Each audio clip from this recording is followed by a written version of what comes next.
Hindi mo kailangan na matakot, Cindy. Kayang-kaya ko sa sarili ko at ibibigay ko pa rin ang nararapat para sa mga magulang mo, okay?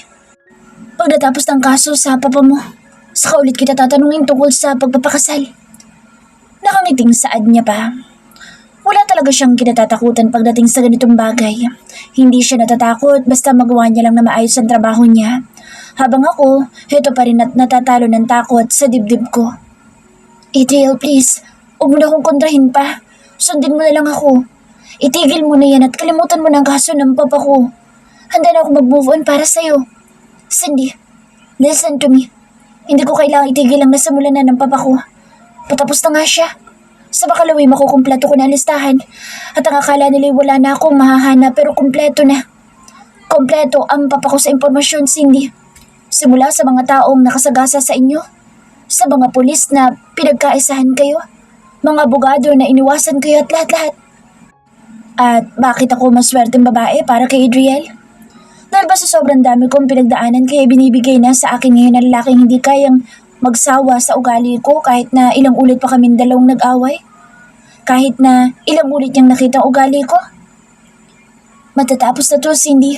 Dapat nga, magpapakita ako sa iyo kapag natapos ko na ang kaso ng papa mo pero hindi ko pala kaya. Hindi kita matiis kaya pinuntahan na kita. Masyado mo kasi akong mahal kaya ganun. Mahal mo din naman ako. Sinabi mo na yun at tinanggap mo ulit ako sa buhay mo. Masayang-masaya na saad niya. Sino ba naman kasi ang hindi tatanggap sa isang lalaki na punong-puno ng katotohanan sa lahat ng sinasabi niya? Siya lang ang bukod tangi na pinagbigyan ko muli ng tiwala ko maliban sa lolo ko.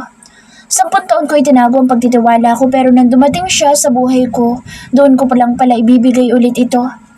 Oo na, mahal ko na ang mamang pulis na nasa harapan ko ngayon. Natatawang sambit ko. Ang kalungkutan na dala-dala ko'y parang nawala na lang basta. Ang sakit sa dibdib ko'y parang naglaho na parang isang bula dahil sa pagbalik niya. Yung tao na akala ko makakasakit sa akin at makapagpapabalik sa akin sa nakaraan ko ay ang tao rin pala na magbibigay ng saya sa puso ko. Eh di pakasalan mo nga ako kahit na itutuloy ko ang kaso ng papa mo. Masayang saan niya at bumaba ang kamay sa bewang ko. Tumango ako sa kanya dahil wala naman na yata ako magagawa. Sana lang ay maging maingat siya dahil palaga ako maghihintay sa pag-uwi niya. Ngayon, mataas na ang posisyon niya. Alam ko mas magiging delikado siya. Pero magtitiwala ako sa kanya na kaya niya. Basta, umuwi ka sa bahay natin na walang tama ng baril o daplis man lang. Yun lang ang gusto ko, Adriel. Umuwi ka sa akin na maayos at ligtas. Gawin niya ang trabaho niya kahit na delikado pa ito. Pero maging ligtas lang siya kung gusto niya na pakasalan ko siya. Umuwi siya sa akin ang buhay at pupunta kami sa harapan ng altar ng masaya. Uuwi ako sa iyo, Cindy. Ikaw at ikaw ang uuwian ko. Walang tama ng bala, walang daplis at walang sugat. Magiging ligtas ako para sa iyo. Gagawa pa tayo ng pamilya natin. Ang makakilala ng lalaki na seryoso sa akin ay isang regalo. Lalaking hindi magdududa at hindi lang ako gagawin pandagdag experience. Tama lang ang ginawa ko noon na hindi basta-basta pumatol sa mga lalaki dahil ito pala talaga ang kapalit. Isang lalaki na pangmatagalan. Aanakan pa kaya kita? Kaya bakit ako magpapatama sa putok ng baril? Kung pwede naman na ikaw lang ang putukan ko ng putukan sa loob. Adriel Spilvia. I mean what I said yesterday to this woman who's sleeping in my arms right now. I am going to get her pregnant. I want her to carry my baby. Our baby. Ang ganda mo. Para kang anghel na dadalhin ako sa langit sa amo ng mukha mo habang natutulog. Akin ka na lang sa panghabang buhay, Cindy. Kung hindi rin naman pala itong babaeng itong ibibigay sa akin, pues anong dahilan para mag-asawa pa kung hindi naman pala siya para sa akin? Ibibigay ko sa iyo ang lahat, Cindy. Maging akin ka lang panghabang buhay. Umungol siya. Napangiti ako dahil mukhang naalimpungatan ng girlfriend ko. Hinapit ko ang bawang niya at idinapa siya sa ibabaw ko. Hinawakan ko ang puweta ni Cindy at kinurot ko ito. Kahit hindi mo naibigay ang lahat sa akin, sayong-sayo pa rin ako. Buo na ulit ako. Marinig ko lang ito sa kanya'y ayos na ako. Akin na siya at yun na magiging dahilan ko para ipagdamot na siya sa kahit na kanino. Magsaselos ako anumang oras dahil akin siya. I love you, mamang pulis. Kahit na ang pangit mo. Napatawa ako at tinalikan ng noon niya. Nasabi niya pa talaga na ang pangit ko kahit na seloso naman siya. I love you too, baby girl. Pakakasalan ko talaga siya. Tatapusin ko lang ang kaso ng tatay niya. Isasara ko iyon ng maayos at ayusin ko naman ang sa amin dalawa. Pag-aalalin ko din siya. Adriel, di ba gusto mo kong pakasalan? Biglang tanong niya sa akin. Napapikit ako at napasandalang ulo ko sa dibdib niya. Oh, kahit saan pa yan, pakakasalan kita. Sagot ko. Ano na naman kaya ang nasa isip ng babaeng ito? Kailangan ko talaga siyang bantayan bawat oras dahil sa dami niyang iniisip na bigla-bigla na lang pumapasok sa isip niya. Paano ko sa ibang babae ka magpakasal? Magloloko ka ba sa kanya para makasama mo ako? Mahina ako natawa at nakatanggap naman ako ng hampas sa balikat mula sa kanya. Bakit ba kasi ganyan ang mga tanong niya sa akin? Magloloko ka ba, Adriel? Siyempre hindi. Ano? Hoy, akala ko ba mahal mo ako, Adriel? Cindy, kung mahal kita, bakit siya pakakasalan ko? Kasad na ako at sinabi ko naman sa'yo na palagi ako sigurado sa lahat ng bagay. Ayoko rin magloko sa isang relasyon, Cindy. Biglang natahimik si Cindy. Napalingon agad ako sa kanya at nakita ko na ang sama-sama ng tingin niya sa akin. Hindi ko na talaga mapigilan ang sarili ko kundi ang mapatawa na lang ng malakas sa sobrang sama ng tingin niya sa akin. Ikaw kasi, bakit ka pa nagtanong ng ganyan? Natatawang saad ko. Kinuha ko ang kamay niya at hinila ko siyang papasok sa bathtub. Kahit na nakapantulog pa ang girlfriend ko. Hindi naman siya umalma at pumasok siya sa bathtub. Bigla niya akong niyakap na mahigpit. Kapit na kapit siya sa leeg ko at ang mukha niya ay nakahiga sa balikat ko. Adriel, hinawakan ko ang bawang niya at hinimas ko ang likod ng girlfriend ko. Ako lang naman ang pakakasalan mo, diba? Humawala siya sa balikat ko at pinakatitigan ako. Tumango ako at tinalikan ko ang labi niya saglit. Ikaw lang naman kaya tumigil ka na sa pagtatanong ng ganyan sa akin. Mabuti na lang talaga at nakasanayan ko na ang pag-uugali niya. Magtatanong sa akin ng kung ano-ano tapos magagalit. Kung gusto mo nga, kayang-kaya kitang pakasalan bukas na bukas din. Makita ko lang nakampante ka na. Wala makakaagaw sa akin sa'yo dahil hindi rin naman ako papayag na maagaw ka ng iba sa akin. Ayaw na ayaw kong may ibang nakakakuha sa kanya kaya ayaw na ayaw ko rin na ibinibigay ang sarili ko sa iba. Kung pwede ko lang itali ang sarili ko sa kanya baka ginawa ko na. Hindi mo na rin kailangan magtanong ng paulit-ulit dahil ikaw lang talaga, Cindy. Hindi ko alam kung paano ko sasabihin sa iyo, pero ipaparamdam ko na lang sa iyo. Siya ang lahat sa akin. Kahit kailan wala sa isip ko na isabotahe ang babaeng ito. Dahil mismong puso ko na rin ang nagdedesisyon na sa kanya lang ako at sa akin lang siya. Ikaw, si Shotty, at ako, Cindy. Masayang-masaya na ako. Wala akong malaking pamilya pero nang dumating siya sa buhay ko'y parang may dumating din sa akin na sobrang laking pamilya. Alam ko naman na gusto mo rin ng bulinggit na pulis. Idagdag na natin sa pamilya natin. Nanlaki ang mga mata ko kay Cindy. Isa lang ang ibig sabihin nun. Gusto niya nga talaga ng anak sa akin. Marinig ko lang iyon sa kanya'y tuwang-tuwa na talaga ako. Buong-buo na ako. At syempre, bulinggit na Cindy. 2 anak ayos na sa akin. Ayoko mahirapan ka. Nag-iisang anak lang ako dahil hirap na hirap ang mama ko noon nang ipanganak ako. Yun pa nga, ang muntik ng ikamatay ng mama ko at ayoko mangyari sa asawa ko iyon. Ayoko nahihirapan siya kaya ayos na sa akin ang 2. Marunong akong makontento lalo na't alam na alam ko na magiging sobrang saya ng pamilya na bubuuin namin. Maganda siguro kung gagawin na natin ang panganay natin. Siniil ko agad siya ng halik sa labi nang hindi nag-aalangan. Hinawakan ng laylayan ang damit niya at mabilis kong hinubad ito sa kanya. Kanina ko pa pinipigilan ang sarili ko sa kanya pero ito na yun. Napadila ako sa ibabang labi ko na makita ko ang hinaharap ng babaeng ito. Shit. Indeed, I am lucky. Baby girl. Hinawakan ko maigi ang bawang niya at inilapat ko ang labi ko sa dibdib niya. John, this is too much for me. Satisfied and content. That's what I felt when I am with her. She never makes me uncomfortable. I love this woman very much. I can die for her.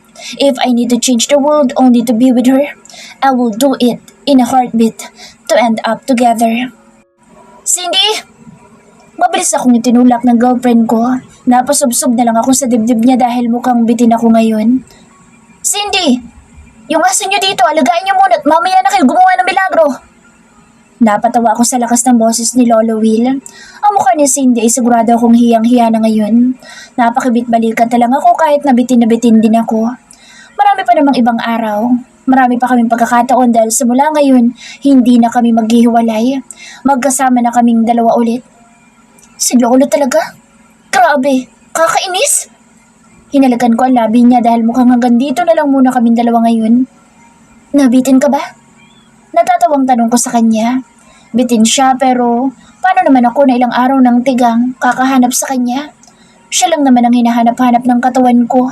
Wala nang iba. May mamayang gabi pa naman. Nakangising saad ko. Mamayang gabi sisiguraduhin ko na wala na makasasagabal sa amin dalawa. Sa amin lang ulit ang gabi mamaya.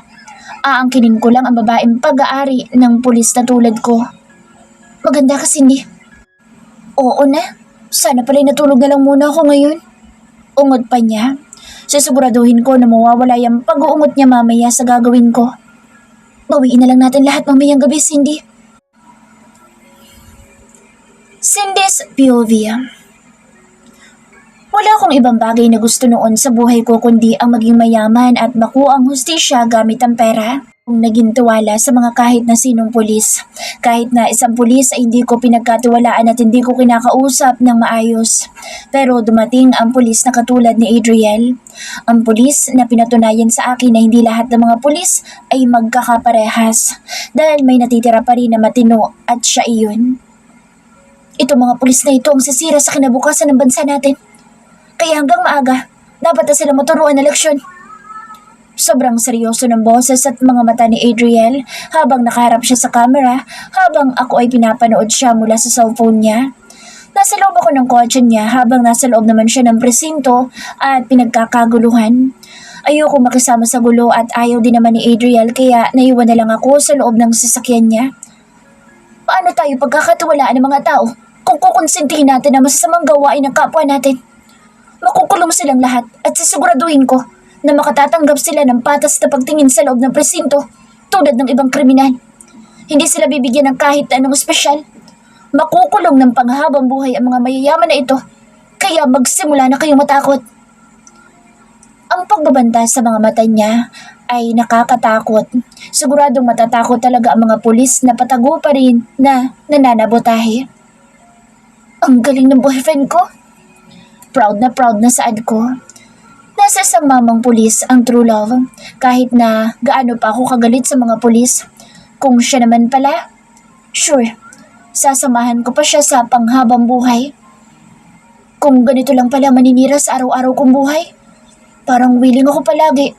Kahit na ang sarap inisin ni Adriel sa tuwing nangaasar, kayang-kaya ko pa rin siyang ipagmalaki sa kahit na kanino. Perks of having a boyfriend material. Lahat ng red flag wala sa kanya. Hindi ko makita lalo na sa trabaho niya na maayos niyang ginagawa. Baka nga ito talaga ang regalo sa akin ng Diyos. Si Adriel nga talaga. At sa mga tao nagbabanta naman sa buhay ko, pakagalingan niyo pa. Yung kikilabutan sana ako. Pagbibiro nito at sabay-sabay na nagtawa na ng mga reporters niya. Kahit ako hindi ko mapigilan na hindi matawa dahil nasa seryoso siyang bagay pero nakukuha niya pang magbiro ng magbiro pa. Iba talaga ang lakas ng boyfriend ko. Mabuti na lang ilang beses na pinarealize sa akin ng Lolo Will ko kung ano ang nawala sa akin ng iwanan ko sa Adriel. Nang paalisin ko siya sa buhay ko dahil kung hindi ko yun na-realize, paano kaya ako? Huwag na huwag niyo rin pakikialaman ng pamilya ko. Muli nagbago ang emosyon niya sa loob ng ilang segundo lamang. Muling nalisik ang mga mata nito pero para sa akin, ang init niya pa ring tingnan. Nakakapang-init ang mga mata niya. Imbes na natatakot ako ngayon. Ganito siguro talaga kapag kilala mo ang isang tao. Kapag alam na alam mo ang ugali niya. 10 beses na babalik sa inyo ang kung anumang gagawin niyo sa girlfriend ko at sa mama ko. Umaayos kayo ng kakalabanin niyo dahil baka mapasama ka na sa mga susunod na magsusuot ng orange na t-shirt ng presinto. That's my boyfriend. Para nga talaga sa kanya ang pwesto na iyon dahil hindi naman siya naghirap na maabot ang pwesto niyang iyan at mapaalis na lang basta. Maayos na ako, masaya na ako at komportable na sa buhay ko. Nakuha ko ang hustisya para sa mga magulang ko. Masaya na ako na kasama si Adriel. Malayo na ako sa dati naming kapitbahay na puro ingay ang dala at hindi kapayapaan. May usap-usapan na bababa daw kayo sa pwesto niyo ngayon? Ngayong natapos na ang kaso ng papa mo? Totoo po ba iyon, General? Oo nga po, General Valdez. Bababa na po ba kayo agad? Ang interesting ng tanong nila pero saan naman kaya nila narinig ang usap-usapan na iyon? Kung ako ang papipiliin, hindi ko pabababain ang boyfriend ko sa trabaho niya hanggang masaya siya dahil nakikita ko na maayos niya or naaayos niya ang lipunan kung siya ang nasa taas. Naniniwala ako na ang matinong pulis ang sagot sa katahimikan. Hindi ako bababa sa pwesto ko dahil ito ang dahilan kung bakit ako masaya ngayon. At mas lalong dahil sa trabaho ko, kaya nakilala ko magiging asawa ko. Ipagpapatuloy ko ang maayos na serbisyo ko nang sa ganoon. Hindi na mawala muli ang tiwala ng mga tao, lalo na ng mga mahihirap sa mga pulis. Patutunayan ko sa inyong lahat na hindi ang pulis ang kalaban ngayon, kundi ang mga taong mapagpanggap na pulis lamang. Kaya sa mga taong galit sa akin, magdasal na lang kayo sa lahat ng santo dahil hindi ako bababa sa pwesto ko. Napangiti ako habang hawak-hawak ko ang cellphone ko kung saan ko siya pinapanood. Siguradong darami na naman ang mga babae na hahanga sa kanya. Well, hanggang paghanga na lang sila dahil ako naman na ang kinababaliwan ng pulis na iyon. Isa pang tanong, General. Kaya ka ba nalipat sa pwesto na iyan? Dahil may relasyon kayo ng pamangkin na presidente? Laglag ang pangako at gustong durugin ang cellphone ni Adriel na hawak ko. Yung babae na naman na iyon. Hindi ba nila alam ang pangalan ko? Ha? Walang kahit anong katotohanan. Ngayon pa lang, lilinawin ko na sa inyo na wala kaming kahit na anong relasyon ng pamangkin ng presidente o kahit na sino sa pamilya ng presidente. Pinapanood dito ngayon ng girlfriend ko kaya mag-ingat kayo sa mga tanong ninyo. Utos ni Adriel sa kanila. Kahit saan talaga siya dalhin, ang tapat niya pa rin sa akin. Kahit nga natutulog ako pa rin ang mahal niya. Ipinagtatanggol din niya ako kahit na wala ako sa tabi niya. Ang posisyon din na ito ay trinabaho ko na maigi at hindi basta-basta. Alam kong malaki ang tinalo ng posisyon ko pero yun naman ang nararapat sa akin. Ang lakas bigla ng hangin pero may point naman siya. Para naman talaga sa kanya ang posisyon bilang general. Again, hindi ako aalis sa posisyon ko nang walang maayos na dahilan. Huling salita nito at tumalikod na agad sa mga reporters. Napairap ako sa hangin at inalis na sa panonood ang cellphone niya. Papatayin ko na sana ang cellphone niya nang bigla na lang na may sunod-sunod na chat na dumating. Sa lubong ang kilay ko ng puro pa-sweet message iyon. Lahat puro pagpapansin sa boyfriend ko at paano naman nila nalaman ang cellphone number ni Adriel. Mga balasubas talaga ang mga babae ngayon. Kakasabi lang ni Adriel na may girlfriend na siya pero tuloy pa rin sila. Umay, sarap manghaltak ng buhok ngayon at kalbuhin. Parang nangatituloy bigla ang mga kamay ko. Sarap makipag-trash talkan. Napatingin ako sa labas ng kotse at nanliit agad ang mga mata ko nang makita ko ang katabing van ng kotse ni Adriel. Lumabas ang isang babae na naka-bockless, crop top at jeans. Napatingin ako kung saan siya papunta at nakita ko naman si Adriel palapit sa kotse niya. So, ang ahas nga talaga lumalapit sa boyfriend ko. Napataas ang kanang kilay ko at nanatili pa rin sa loob ng kotse. Iniintay ko ang gagawin ng babaeng ito. Makulong man ako at least sa buhay naman ni Adriel. Walang pamapamangkin ng presidente dito. Sasabunutan ko talaga siya. Huminto sa paglalakad si Adriel at mas nanliit ang mga mata ko nang hawakan ng babae ang balikat ni Adriel. Hindi na ako nakapaghintay at bumaba na ako ng sakyan. Nagmamadali akong lumabas at tumakbo papunta sa kanila. Excuse me? Inalis ko ang kamay niya kay Adriel at tumawak agad ako sa braso ni Adriel. Ngumiti ako ng malawak sa babaeng nasa harapan ko at kita ko ang pagkairita sa mukha niya. Hindi rin ba niya napanood sa balita ang sinabi ni Adriel? O baka naman nakita niya pero nanatili siyang bulag-bulagan?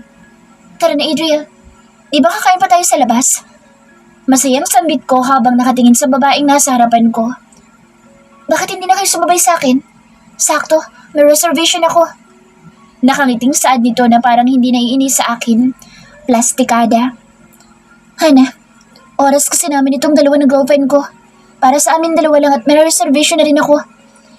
Napataas ang kilay ko sa Hana na ito na nasupalpal ngayon sa sinabi ni Adriel. Mabuti nga sa kanya dahil masyado siyang epal. Bida-bida kasi masyado. Mauna na kami. Mag-iingat ka, Hana. Masayang saad ko. Kumanap ka na rin na lalaki, hindi yung sa boyfriend ko pa. Pero kung gusto mo, pwede naman na maging third wheel ka namin. Madali naman akong kausap. Sinamaan niya ako ng tingin at hinawakang bigla ang braso ko. Agad namang tinapik ni Adriel ang kamay niya na nakahawak sa akin. Huwag na huwag mong hahawakan ng girlfriend ko kung ayaw mong mawala ang respeto ko sa'yo bilang babae. Napangiti ako dahil kotang-kota na ang babaeng ito ngayon. Suplak na suplak siya kay Adriel. Mabuti nga sa kanya. Deserve naman niya. Adriel, General Galvez. General Galvez ang tawag mo sa akin. Alam ko rin na ikaw ang nagpapakalat ng balibalita na girlfriend kita kaya itigil mo na. Nasa harapan mo na kung sino girlfriend ko at siya lang iyon. Napabitaw ako sa braso ni Adriel at kinuha naman agad ni Adriel ang kamay ko at pinagsalikop niya ang mga palad namin dalawa. Tara na, kumain na tayo. Masayang saad ko at hinaltak na si Adriel paalis sa harapan ng babaeng iyon. Nasuplak na siya ni Adriel kaya sana na may tumatak na sa isip niya at umalis na siya. Huwag na sana siyang magpakatanga sa harapan ng boyfriend ko dahil hindi naman siya papatulan nito. Saan mo gustong kumain? Tanong nito sa akin. Sa lugawan sa Divisoria o kaya sa Kowloon. Namiss ko na yung siopaw doon. Pwede naman niya ipagpaliban ng reservation niya kung ayaw ko doon kumain. Mas gusto kong kumain sa lugawan o sa maliit na tindahan kaysa sa mga sosyal. Dumaan tayo sa Kowloon para sa siopaw mo. Tapos dumiretso na tayo sa lugawan. Ngayon lang yata ako nagdesisyon kung saan kami kakain. Hindi ko na rin matandaan sa patagal naming pagsasama. Sumama ka nga pala sa akin. Anya at pinagbuksan ako ng pinto ng kotse. Saan? May party na naman at imbitado ako. Ikaw lang naman ang pwede kong isama at wala nang iba.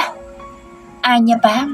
Napatango ako sa kanya at sinarahan ako ng pinto ng kotse. Sasama din naman ako dahil gusto ko rin na malaman nila na ako ang girlfriend ni Adriel. Natutuwa rin ako kasi proud na proud siya na ako ang girlfriend niya. At isa pa nga pala, Cindy. Napatingin ako sa kanya na makapasok siya sa loob ng kotse at paupo sa driver's seat. Napataas ang 2 kilay ko sa kanya. Huwag ka na mag-online seller. Napaisip agad ako sa sinabi niya dahil ano naman ang gagawin ko kung sakali na hindi na ako mag-online seller? Tambay sa bahay? Paging housewife ka na lang. Ayoko nagpupunta ka sa Divisoria para mamili lang. Nagbubuhat ka pa ng marami. Mas gusto ko na nasa bahay ka na lang, Cindy. Kasi hindi rin ako makakapag-focus kapag nalalaman ko na nagpupunta ka sa Divisoria mag-isa. Napakagatlabi ako dahil sa sinabi niya at sa lambot ng boses niya. Matigas akong tao pero willing akong sundin siya at maging malambot. Kaya kong ibigay ang lahat ng kailangan mo nang hindi ka nahihirapan sa pagtatrabaho. O kaya, kung gusto mo ibibigyan kita ng sarili mong tindahan at may assistant ka pa, para lang hindi ka talaga mahirapan. Gagawin niya talaga ang lahat para sa akin. Ayaw niyang nahihirapan ako. Gusto ko maging independent na tao kahit na kami na pero kung ganito siya, paano ko siya matatanggihan? Simula noon hanggang ngayon na nasanay ako sa kanya, hindi ko na siya nagawang tanggihan. Masaya ka ba kapag bibitawan ko ang negosyo ko? Seryosong tanong ko sa kanya. Hindi ko rin naman gusto ang pagiging online seller ko dahil mahina ako sa pakikipagplastikan sa mga customer ko. Gipit na gipit lang talaga ako noon kaya napipilitan ako. Masayang masaya, Cindy. Lalo na kapag may anak na tayo at yun na lang iniintindi mo. At ako na asawa mo. Adriel's POV. Galit ako sa mga taong lumalabag sa batas. Mga taong mahina sa pagbabasa kahit na malaki na ang nakapaskil pero ang babaeng ito'y parang ang sarap ikulong sa poses ko at iuwi sa bahay. She's so damn hot. Matabang isang ito. Malayo-malayo sa mga naghahabol sa akin. Isang sapak at sipa ang nakuha ko sa kanya na mas kinainteresan ko sa babaeng ito. Mukha siyang anghel sa buhay ko pero hindi ang ugali niya. Sa lahat ng babae na nakilala ko na saksakan ng sungit, siya lang ang kaya kong tiisin ng hindi naiinis. Masyado siyang nakakaakit para kainisan lang. Ang tulad niyang babae ang tipo ko. Sa awa ng Diyos, ibinigay naman sa akin. Handa na sana ako maging mag-isa habang buhay pero dumating ang isang Cindy para patawanin ako araw-araw. She is so adorable. Anumang oras o kahit na anong reaksyon ng mukha niya. Tuwang-tuwa ako kapag nagsaselos siya pero hindi ko magawang matuwa kapag ako naman ang nagsaselos. Ang daming lalaki na napapansin ko na tingin ng tingin sa kanya, sa kanila, Kaya gumawa talaga ako ng paraan para malayo siya sa lugar na iyon. Langhiya.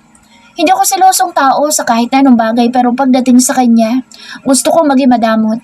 Ayokong ikulong lang siya sa loob ng bahay para hindi makita ng ibang lalaki pero minsan, mas natutuwa ako na nasa bahay lang siya o kaya na may kung ako ang kasama niya. Pinagtrabahuhan ko na maigi ang posisyon ng tatay ko noon at binuksan ko ang kaso ng papa niya para lang patunayan sa kanya na wala akong kasalanan at lalo na ang papa ko. Gusto kong patunayan sa kanya na ako pa rin ang mabuting pulis na nakilala niya. At ngayon nga, 1 linggo ko pa lang na hindi nakakasama ang asawa ko pero nababaliw na ako. Kailangan kasi niya mag-aral kaya hindi siya nakasama sa akin. Bumalik na siya sa pag-aaral kaya wala pa kaming anak at graduating na siya ngayong taon. Pagkatapos niyang kumuha ng acceleration, matalino ang asawa ko at kaya ko ipagmalaki iyon sa lahat. Kahit noon pa man, kayang-kaya ko na siyang ipagmalaki kahit na saan pa kami pupunta dahil ganoon ako kabaliw sa kanya. Ilang beses niya man ako nasaktan, ulit-ulit pa rin na bumabalik ako sa kanya dahil siya ang babaeng pag-aari ko. Kung pwede ko lang gawing balik-balik ang Baguio at Manila, baka ginawa ko na para araw-araw ko pa rin makita ang asawa ko pero hindi eh. Magagalit si Cindy dahil ayaw niya na magpabalik-balik pa ako. Pero nakakabaliw ang pag-iisip ko sa kanya. Naiinis ako dahil baka may pumaporma na naman sa kanya sa university. Gusto niya na mag-university at ayaw mag-homeschool kaya pinagbigyan ko siya kahit na gustong gusto ko na ng anak. Pangarap muna niya bago ang pangarap ko. Naiintindihan ko naman siya at malakas ang tiwala ko sa asawa ko na hindi niya iintindihin ang mga pumaporma sa kanya. Adriel! Mabilis na lumingon sa likod ang ulo ko nang marinig ko ang pamilyar na boses ng asawa ko. Langhiya, ang saya. Don't never change. Mabilis akong tumakbo papunta sa kanya habang kitang-kita ko ang tawa sa mukha niya. Walang nagbago. Kung gaano ako kasaya sa tuwing makikita ko siya, ganun na ganun pa rin hanggang ngayon. Wife, finally! Niyakap ko ng mahigpit ang asawa ko pero naramdaman ko agad ang kakaiba sa katawan niya. Asawa ko siya kaya alam na alam ko kahit na ilang araw pa kaming hindi na magkita. Namiss mo talaga ako, mamang pulis? Natatawang tanong niya sa akin. Pinakawalan ko siya at tinawakan ko magkabilang siko niya. May iba talaga sa kanya. Pinagmasdan ko siya mula ulo hanggang paa at may iba nga sa asawa ko. Sigurado na ako. Pinuntahan na kita dito kasi alam ko na miss mo na ako at hindi ka naman uuwi dahil takot kang suwayin ng utos ko. Napatawa na lang ako dahil lahat ng sinabi niya ay totoo. Ayaw na ayaw kong sinusuway ang utos ng asawa ko, lalo na ang pagsisinungalin sa kanya. Hindi ko kayang gawin iyon sa kanya. I love you, baby girl. Kumusta ka sa Manila? Wala ba lalaki na umaaligid sa'yo? Wala naman bang basurang bulaklak na nakaharang sa bahay natin? May asawa na siya at ewan ko kung bakit hindi pa alam ng iba iyon. Asawa niya pa naman ng isang general director pero walang alam ang mga walang hiyang nanliligaw sa kanya. Ano sa tingin mo? Nakangiting tanong niya sa akin. Hindi naman ako magpapapasok ng iba pang lalaki maliban sa asawa kong possessive. Bakit ba kasi ang ganda niya? Kasal na kami pero hindi ko pa rin mapigilan na magselos. Sa akin na siya. Nakatabi na sa pangalan niyang apelido ko. Mabuti naman dahil makapapatay talaga ako, Cindy. You know me, kapag galit na galit ako kaya kong dumukot ng baril. Pero dahil kay Cindy kaya mas sumahaba ang pasensya ko sa pagsiselos. Ayoko nakakakita siya ng kabrutalan dahil takot siya sa dugo. Nag-iingat pa rin ako dahil alam ko ang kahinaan ng asawa ko. Tumataba ka yata. Nalit ang mga mata niya sa akin at sigurado akong iba na naman ang pumasok sa isip ng babaeng ito. Ano naman kung tumataba ako, ha? Ayaw mo ba sa akin kung mataba ako? Ang ganda mo. Napatahimik ka agad siya. Sabi na nga ba at kung ano-ano na naman ang iniisip niya at ayoko na nakikita siyang ganoon. Lumalaki ang balakang mo at ang dibdib mo. Malakas ang pakiramdam ko na baka ito na yun dahil bago ako umalis ng bahay namin, nagpaputok talaga ako ng marami. Hindi lang din isang beses dahil graduating na rin naman na siya. Saktong-sakto. Tuwang-tuwa ka naman na lumalaki ang dibdib ko, General. Mataray na tanong nito sa akin. God, bakit ganito kaganda ang asawa ko? Kahit na nagsusungit siya. Ibang klase ang ganda niya. Buntis ka ba? Agad na tanong ko. Ano? Napataas ang dalawang kilay ko dahil yun lang naman na nakikita kong dahilan kung bakit lumalaki ang balakang at dibdib niya. Sana nga'y buntis ng asawa ko dahil gusto ko na ng anak. Anong pinagsasasabi mo, Adriel? Buntis ka ba? Pag-uulit ko pero 100% ako na sigurado. Buntis ka nga. Sigurado na ako. Ako ang gumawa noon kaya alam na alam ko kung may kakaiba man na nangyayari sa kanya. Mukhang nagbunga na nga ang ginawa ko. Hindi ako buntis, Adriel. Buntis ka, Cindy. Makikipagpustahan ka pa ba sa akin? Ako ang gumawa niya sa'yo kaya alam na alam ko. Siniil ko ng halik ang labi niya. Wala na talaga siyang takas pa sa akin. Ang babaeng ito, sa akin na. Paano kung hindi naman pala? Ayoko ma-disappoint kita. Kailan mo pa ba ako na-disappoint? Hindi naman, di ba? Mahal na mahal kita, Cindy. Buntis ka at sigurado ako doon. Hindi ako isang doktor pero nakikita ko na agad ang kinabukasan namin dalawa na may kasamang bata. Are you ready to be a mom, baby girl? A new beginning for us. New life to start. It is not the end because it's always a start for us. My wife and me. I will do everything to give the world to my new family. My wife is the reason why I always go home safe. And now, the cause is not only my wife, but because there is another one. And that's our baby. Palagi naman akong ready basta para sa'yo. Alam mo, kahit na naiinis ako sa'yo, minsan sa pang-aasar mo, mahal na mahal pa rin kita, Adriel. Galit ako sa mga pulis, pero kung ikaw, sure na sure. I love you so much, my possessive police.